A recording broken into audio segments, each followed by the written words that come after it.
What is up, you guys? Hello, hello. I have such a crazy story to tell you. So I didn't go live this weekend, but here I am. What is today? Tuesday? It is. Somehow, magically, it became Tuesday out of nowhere. If you guys are jumping on, say what's up and let me know that you're here. I do not have my computer up, so hopefully this cooperates with me. And basically, I wanted to get on and talk to you guys about something. I'm basically going to give you a little story time so that you can kind of understand the depth of this situation. But I'm just kind of mind blown at the moment by just the power of knowing your own body and being in tune and in touch with your own body. If you guys are popping on, say what's up. Say what's up. Let me know you're here.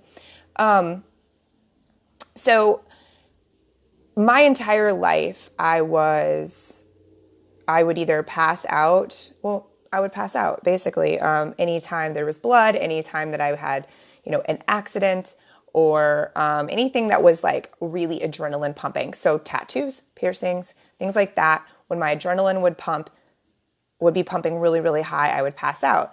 A lot of it is like my body's fight or flight for sure. But then another piece of it, especially with the whole blood draw situation, it's more than just the fight or flight. It's that I am just extremely hypoglycemic. And so having that happen, especially fasted, literally just makes my blood sugar, it's just, my body can't control it. And so usually I pass out every time. Pass out, throw up, lay there. Like, it's just not a great experience. So needless to say, that causes me to avoid getting my blood drawn. But I don't think I've ever told you guys this story. The same thing with this tattoo. So I have two other tattoos, and both of them I passed out at the beginning of. And luckily, with one of them, the guy wouldn't finish it, but the other two, then I had to go back. Like a year later, I went back and ended up getting it done, finished. But anyway, literally, the adrenaline's pumping so high that I can't.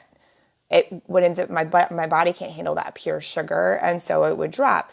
But in those years when that was happening to me, I wasn't in tune with my body at all. And so, meaning that I didn't eat the way I needed to be. I wasn't taking care of myself physically the way that I should.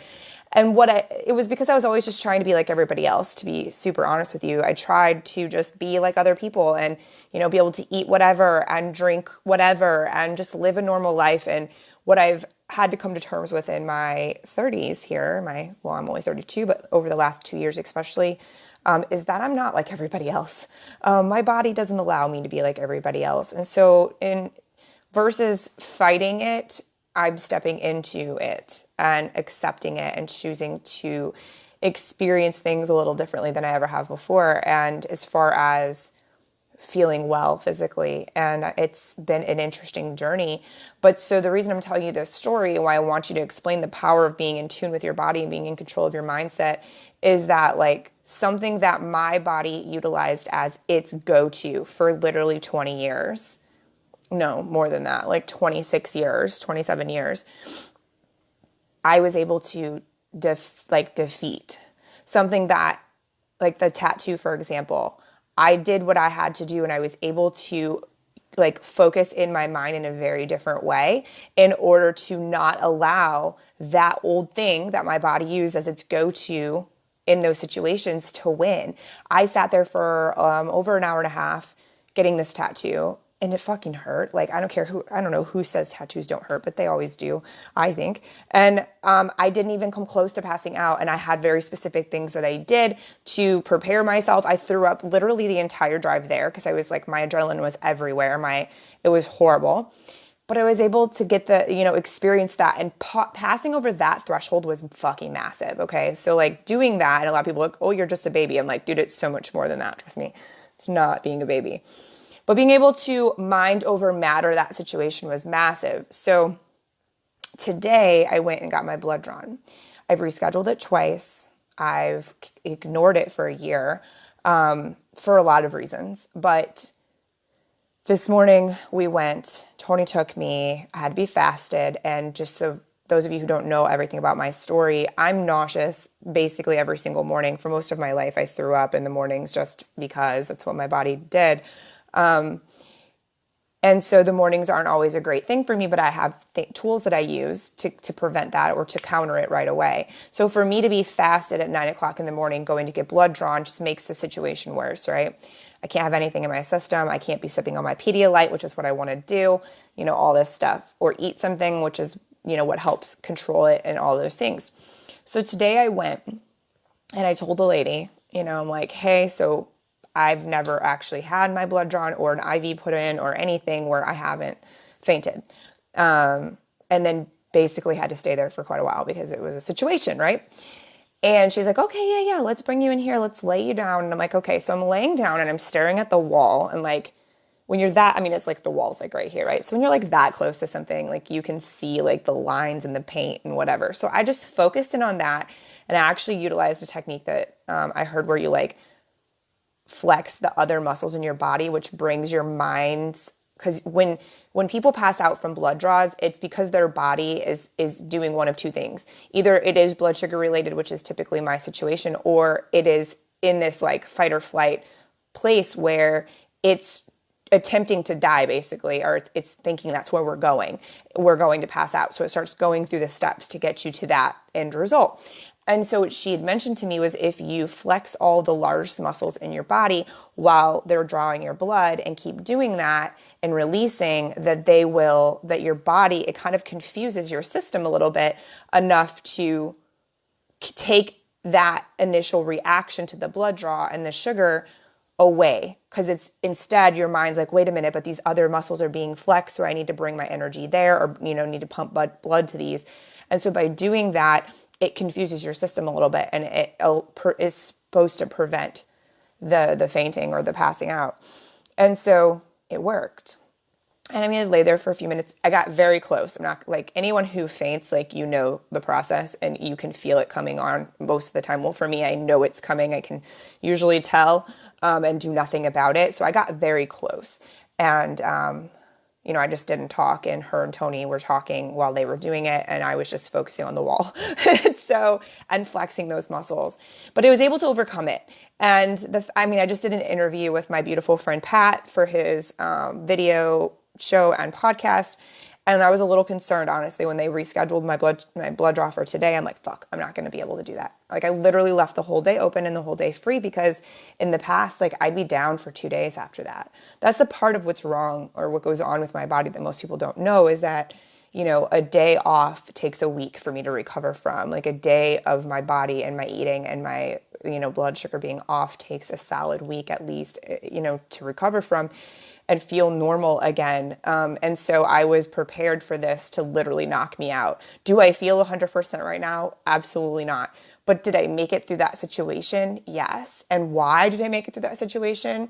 I believe there's a couple of reasons. One is that my mindset is so strong and my self-awareness is so strong these days that the entire time as we were leading up to going, I typically in the past would start worrying and being fucking stressed out. And this time I'm like, this is your body. Like, we've got this. And if fainting is what's necessary for it to be okay, then that's fine. I'm not going to stress about it. I'm not going to fight it. Whatever's supposed to happen for me to be well is going to happen. And then I kept telling myself, like, but you have to have this test because we have to figure out what's wrong with you.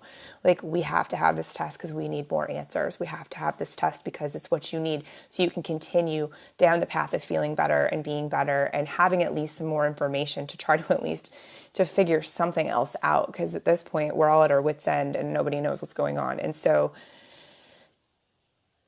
I was able to come in very calmly and very peacefully. And then I brought, of course, my like lightning rod of a boyfriend who calms me by touching me. He always has. So he helped too. But I think the biggest piece of it is being in tune with your body and knowing that you are in control of more than you realize you are. And so for so many years, I never believed that. And there are still things, because trust me, I live in a body that does things that don't make any sense to doctors or nutritionists or surgeons or trainers or anyone. The things that happen to me don't make sense to what the textbook, says should be the way it goes. But so unfortunately, there's a lot that I can't control, but it's really cool when you realize what being in tune with your body can do for your ability to control something, and that you're able to control your state of mind, which then does, impact a lot of things. So I can go deeper down this conversation about how my state of mind directly alters my hypoglycemia. If anybody ever wants to hear that, because I've only been, studying it since I was 12 or 11. But anyway, so I just thought it was a really interesting story. I don't know if anybody thinks that's interesting or not either, but I just think it's something that everyone should look into. I remember when I first met Tony a million years ago, he told me, he was like, how have you not taken a better invested interest in learning your body?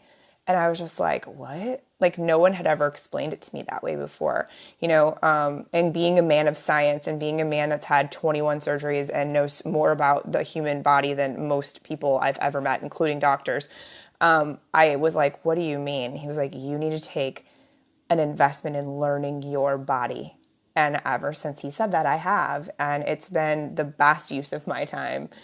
So I highly suggest that to anyone, especially if you have any ailments or anything that bothers you, or things that prevent you from feeling well or prevent you from being able to operate life like a normal person. I'm not sure what's wrong. I think beyond the hypoglycemia, I believe there's some sort of something at play, which we will figure out soon, hopefully. But it's important, like, your body's the only body you have, and not every doctor or test can give you an answer as to what's happening. And I've never actually had anybody be able to tell me clearly what's wrong and what to do to be better in any aspect. Even when I've injured my shoulders and things like that, like, I've had to go down my own paths because I've had every test done, and they're like, oh, well, nothing's really wrong. Nothing's mechanically wrong. And I'm like, cool, well, it fucking hurts constantly. So something has to be wrong. And they just had no other answers for me. And so I had to go find my own answers. And I wish more people would do that, would take the time to get more in tune with your own body. You owe it to yourself. You just truly do. I've been focusing on fiercely protecting my appetite, which sounds weird to people probably, but I've had to force feed myself most meals most of my life just because I'm not hungry and I feel nauseous most of the time. And so my doctor recently, my psychiatrist, we were talking about it, and he was like, no, you need to fiercely protect your appetite. And when he said that, I was like, what? And it hit me that, you know what, Jamie, you're different. Most people are hungry and most people enjoy meals, and that's not your reality all the time. So listen to what he's saying. There's a reason. Because it mentally fucks you when you have to force yourself to eat all the time. It's not a pleasant experience. So, my focus these past couple of weeks has been to fiercely protect my appetite and my hydration and my sleep. And I'll tell you what, I feel so different, and meaning my energy is different. My emotions are different, and I'm not just, doing a phone call and then completely burning out, because that's what would typically happen. I'd get on a call with a client and my energy would be spent after that. So it would be a struggle the rest of the day to do things, because I showed up 100% for them, and that's all I had in me. So focusing on things differently and getting in tune with my body even more than I already was, dude, there's just nothing that's more worth your time and energy. So I actually did a training on this in my group not too long ago, specifically talking about paying attention to what we're putting in our bodies and how it helps us. But so if you ever want to know more about that, let me know. But anyway, that's my little story time for today. So I hope that made any sense to anyone, and maybe someone somewhere hears this and it's encouraging to them and it helps them realize that you too can overcome things that feel bigger than you. Or at least learn to live with them in a more peaceful fashion. So, as always, if you guys have any questions about anything, comment below here and let me know. If you liked the video, give it a thumbs up. I always appreciate that, and I will catch y'all tomorrow.